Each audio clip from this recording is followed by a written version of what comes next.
हाँ तो बच्चों, कैसे हैं आप सब। जैसा कि आप सभी को पता है, अपना एक्सरसाइज 9.1 चल रहा था। 9.1 में बच्चों क्वेश्चन नंबर 14 तक पूरे कंप्लीट कर चुके थे। आज लेने वाले हैं इस एक्सरसाइज का और इस चैप्टर का लास्ट क्वेश्चन, क्वेश्चन नंबर 15। इसी के साथ ये चैप्टर आपका कंप्लीट हो जाएगा बच्चों। तो इसकी लैंग्वेज को समझते हैं, इसमें क्या लिखा हुआ है। तो आपके पास दे रखा है बच्चों एक टावर, जैसे कि ये टावर है और इसके नीचे से एक हाईवे गुजर रहा है बच्चों। ये एक यहाँ पर हाईवे गुजर रहा है। अब क्या होता है बच्चों, यहाँ पर कोई एक इंसान बैठा हुआ है और वो क्या करता है, जो गाड़ियां जा रही है उन पर नजर रखता है। तो ये एक कार को देखता है बच्चों। तो कार को जब ऊपर से देखता है तो इसका एंगल ऑफ डिप्रेशन मतलब अवनमन कोण जो है वो बनता है 30 डिग्री। देख सकते हैं यहाँ पर। फिर 6 सेकंड बाद, मतलब कुछ समय बाद, उसका जो एंगल है ना बच्चों, वो कितना हो जाता है, 60 डिग्री हो जाता है। चलो यहाँ तक का डायग्राम पहले कंप्लीट करते हैं।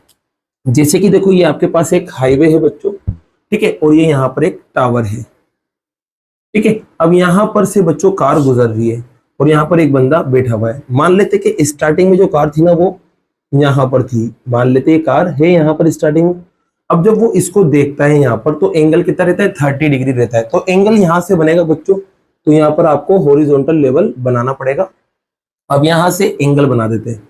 चलो, ये पहला एंगल बन गया और ये एंगल कितना है बच्चों, 30 डिग्री है। अब क्या होता है, कार कुछ सेकंड बाद आगे की तरफ बढ़ेगी, सीधी सी बात है। तो बच्चों कार यहां से 6 सेकंड के बाद मान लेते कि यहां पहुंच गई कार, ठीक है। अब इस कार को अपन यहां बना लेते हैं और इसका जो एंगल ऑफ डिप्रेशन है बच्चों, वो 30 की जगह अब कितना हो जाएगा, 60 हो जाएगा। मतलब एंगल बढ़ जाएगा बच्चों यहाँ पर। अब आपसे कहा है कि कार का यहां से यहां तक पहुंचने में कितना समय लगेगा, वो आपको पता करना है। तो ये जो टाइम है ना बच्चों, ये मान लेते हैं कि टाइम जो है वो t सेकंड है। चलो, ये डायग्राम कंप्लीट हो चुका है। यहाँ पर इसका नामकरण कर देते हैं, ए बी, यहाँ सी आ जाएगा और यहाँ डी आ जाएगा, ठीक है। और एक चीज और बोला है बच्चों की, जो कार है ना उसकी स्पीड यूनिफॉर्मली है, मतलब एक समान है। इसका मतलब क्या है कि जो कार की स्पीड है यहाँ पर जो थी वो यहाँ रहेगी और यहाँ भी रहेगी, मतलब सब जगह स्पीड एक जैसी ही इसकी रहेगी, ठीक है। तो यहाँ पर देखो बच्चों, मैंने टाइम t सेकंड मान लिया सबसे पहले, तो उसको लिखते हैं। तो time taken by car to reach, कहां से कहां तक पहुंचेगी कार, C से B तक कार पहुंच रही है। तो उसमें जो टाइम लिया गया है वो मैंने मान लिया यहाँ पर कि वो टाइम है t सेकंड, ठीक है। अब इस जो कार है बच्चों, ये जो कार है उसकी जो स्पीड है एक जैसी, उसको मैंने यहाँ मान लिया है u मीटर पर सेकंड। u मानो, v मानो, 9 क्लास में आपने पढ़ा होगा स्पीड को ज्यादातर u और v ही मानते हैं। तो मैंने यहाँ u मान लिया और साथ में यूनिट लगा दी मीटर पर सेकंड की, ठीक है। अब देखो यहाँ पर एक बात बताओ, आपको स्पीड भी पता चल चुकी है। क्या पता चल चुकी है बच्चों, स्पीड भी पता चल चुकी है। तो एक बात बताओ, स्पीड आपके पास u है और टाइम भी आपके पास पता है बच्चों। क्या है, टाइम भी आपके पास पता है। एक तो 6 सेकंड है यहाँ का यहाँ तक, और एक यहाँ से यहाँ तक का टाइम जो है वो कितना है, t सेकंड है नहीं है। तो एक बात बताओ, जब आपको स्पीड भी पता हो, टाइम भी पता हो, तो आप डिस्टेंस निकाल सकते हो बच्चों। क्या निकाल सकते हो, डिस्टेंस। डिस्टेंस का मतलब होता है बच्चों दूरी, और इसका फॉर्मूला आपको पता है क्या होता है, time into speed. Time into speed, जिसे बोलते हैं अपन समय इंटू चाल, ठीक है। तो आप खुद देख सकते हो, अगर मैं यहां से यहां तक की डिस्टेंस निकालू तो देखो यहाँ पर पहले पॉइंट लिख रखा है मैंने, डी से सी तक की डिस्टेंस। तो डी व सी के बीच की जो डिस्टेंस होगी बच्चों, उसके हिसाब से अगर अपन ये फॉर्मूला लगाए, फॉर्मूला होता है टाइम इंटू स्पीड, ठीक है। तो देखो यहाँ पर अगर बात करें डी और सी का जो टाइम है वो कितना है, 6। तो ये टाइम की जगह तो 6 लिख देंगे। और स्पीड जो है आपने क्या मानी सभी की, u, क्योंकि यहाँ की स्पीड भी u रहेगी और यहाँ की स्पीड भी u रहेगी। तो स्पीड की जगह आपके आ जाएगा u, दोनों को मल्टीप्लाई करेंगे बच्चों तो यहाँ आ जाएगा 6u। और बच्चों देखो यहाँ पर सेकंड के साथ जो यूनिट आता है ना वो आता है मीटर, तो यहाँ मीटर लगा देंगे। तो आपको पता चल चुका है कि यहाँ से यहाँ तक की जो डिस्टेंस है वो कितनी है बच्चों, 6u है, ठीक है।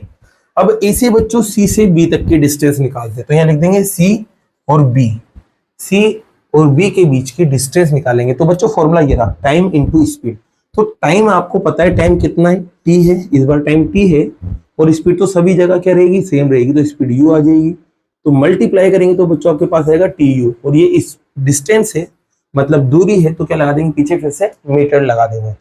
तो ये पता चल चुका है आपको कि ये वाली जो डिस्टेंस है वो टी यू है। तो बच्चों देखो, आपने टाइम दे रखा था, आपने डिस्टेंस यहाँ निकाल ली, तो ये वाली डिस्टेंस 6 यू है और ये वाली टी यू है। तो पूरी कितनी होगी बच्चों, पूरी की पूरी। तो पूरी निकालने के लिए बेटा आप क्या करेंगे, इन दोनों को प्लस कर देंगे। तो 6 यू में टी यू को आप प्लस करेंगे तो यहां से यहां तक की डिस्टेंस आपको मिल जाएगी बच्चों, ठीक है। तो ये आपका पूरा काम हो चुका है। और एक बात और, जब लाइन पैरेलल होती है मतलब समांतर, तो लाइन एक और लाइन इसे काटे तो जेड शेप वाले जो एंगल होते हैं जिन्हें बोलते हैं अल्टरनेट इंटीरियर एंगल, अंतः एकांतर कोण, वो आपस में बराबर होते हैं ना। तो एक बात बताओ, ये जेड बन ही रहा है, दो दो बन रहे हैं, देखो एक तो यहाँ बन रहा है और एक यहाँ बन रहा है। तो ये 30 वाली लाइन है, तो ये 30 यहाँ पर आ रही है, तो ये भी 30 होना ही चाहिए, ठीक है। और अगर ये 60 है तो यहाँ पर ये लाइन जो है बच्चों ये 60 पे आ रही है, यहाँ तक देखो 60 है, तो ये भी कितना होना चाहिए, 60 होना चाहिए, क्योंकि एंगल आपके पास ट्रायंगल के अंदर आना चाहिए, ठीक है। तो यहाँ पर ये हो चुका है बच्चों। तो देखो यहाँ से मैं दो ट्रायंगल को अलग कर लेता हूँ, यहाँ पर इसको रफ करते हैं और दो ट्रायंगल यहाँ निकालते हैं। तो ट्रायंगल पहला जो है बच्चों वो ये रहा, ए बी और यहाँ पर देखो सी है और यहाँ 90 बनेगा। तो एक तो यहाँ निकाल लेते अपन अलग से, ए बी और सी, ठीक है। यहाँ की डिस्टेंस आप देख सकते हैं क्या है, टी यू, यहाँ पर है 90 और यहाँ एंगल कितना है बच्चों, तो एंगल है यहाँ पर 60 डिग्री, ठीक है। आप देख सकते हैं अब एक और एंगल आ रहा है 30 डिग्री और वो आ रहा है ट्रायंगल ए बी डी के अंदर। तो यहाँ पर फिर से आप दूसरा ट्रायंगल बनाएंगे जिसका नाम है ए बी और डी, ठीक है बच्चों। डी पे कितना है, 30 डिग्री है और यहां से यहां तक की डिस्टेंस क्या निकली है, वो निकली 6u प्लस टी और यहाँ आएगा 90। तो आप देख सकते हैं बच्चों, इन दोनों ट्रायंगल के अंदर ए बी क्या आ रहा है, सेम आ रहा है, देख सकते हैं ए बी दोनों में सेम आ रहा है। तो दोनों से ए बी को निकाल लो और लास्ट में दोनों को बराबर कर दो, ऑटोमेटिक ये जो टाइम है ना आपकी गोद में आ जाएगा, आपका आंसर बन जाएगा। तो यहाँ पर क्या करते हैं, दोनों से मैं ए बी को निकालता हूं। तो पहले पकड़ते हैं इस वाले ट्रायंगल को, ट्रायंगल का नाम है बच्चों एबीसी। तो लेते हैं इन ट्रायंगल ए बी सी, त्रिभुज एबीसी में बच्चों ए बी को ऊपर रखेंगे और बीसी को नीचे रखेंगे। ये होता है बच्चों परपेंडिकुलर जिसे बोलते हैं आप लंब, ये होता है बेस जिसे बोलते हैं आप आधार। तो परपेंडिकुलर अपॉन बेस या फिर लंब बटा आधार, देखो दोनों में ही देख सकते हो, इंग्लिश मीडियम वाले देखेंगे तब भी 10 दिखेगा और लंब बटा आधार हिंदी मीडियम में देखेंगे जब भी 10 दिखेगा। तो यहाँ आएगा 10। एंगल कितना है 60, तो यहाँ 60 लिख देंगे। अब यहाँ देखो बच्चों A B as it is, BC की बात करें तो बीसी आपके पास था टी यू और 1060 जो था, 1060 की वैल्यू आपको याद होना चाहिए क्योंकि रूट 3। अब देखो यहाँ पर A B as it is T U root 3 के पास जाएगा बच्चों, तो रूट 3 टी यू बनेगा और ये आपके पहली इक्वेशन आ गई। ऐसे अब इस वाले ट्रायंगल को पकड़ते हैं, इसका नाम है ए बी डी।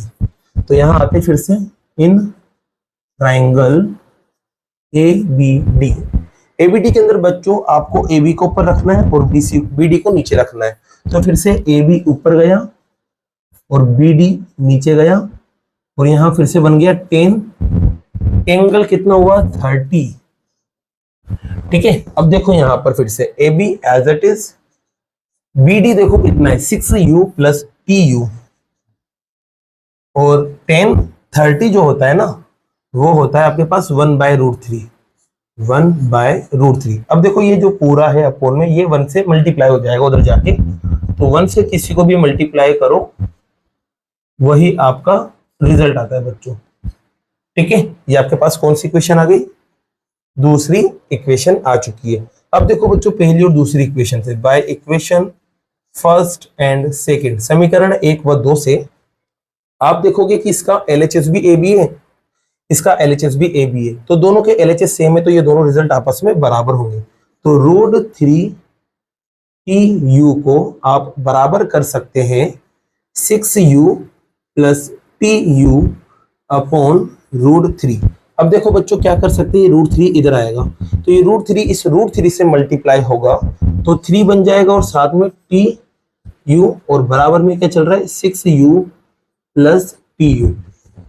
अब आपको करना क्या है बच्चों, ये टी यू वाला इधर भी है और टी यू वाला इधर भी है, तो टी यू को एक तरफ लेके आ जाओ। तो यहाँ बचा आपके पास 3tu और ये tu इधर आया तो माइनस हो जाएगा और बराबर में आपके पास बचा रहेगा यहाँ 6u। अब देखो बच्चों ये तो 3tu है और ये 1tu है, तो 3 में से 1 गया तो 2tu बचा और बराबर में 6u। आपको निकालना था बच्चों t को, टाइम को निकालना था, तो t को यहाँ रखते हैं, बाकी 2 और u के लात मार देते हैं। ये मल्टीप्लाई में तो इसके अपोन में जाएंगे, तो t is equals to 6u और 2 और u इसके कदमों में आ जाएंगे। u से u उड़ गया और 2 से 6 उड़ गया 3 बार, तो t बराबर आपके पास मिल रहा 3 और लगा देना यहाँ पर सेकंड। तो आपसे पूछा था यहाँ से यहाँ तक का समय क्या होगा, तो आया 3 सेकंड। यही आपका क्या है बच्चों आंसर है। और क्वेश्चन नंबर 15 भी बच्चों आपका क्या होता है कंप्लीट होता है। अब बाकी के जो चैप्टर है वो नेक्स्ट वीडियो में स्टार्ट करते हैं बच्चों। अगर वीडियो पसंद आई और क्वेश्चन समझ में आया हो तो वीडियो को लाइक कीजिए और चैनल को सब्सक्राइब कीजिए। Thank you so much.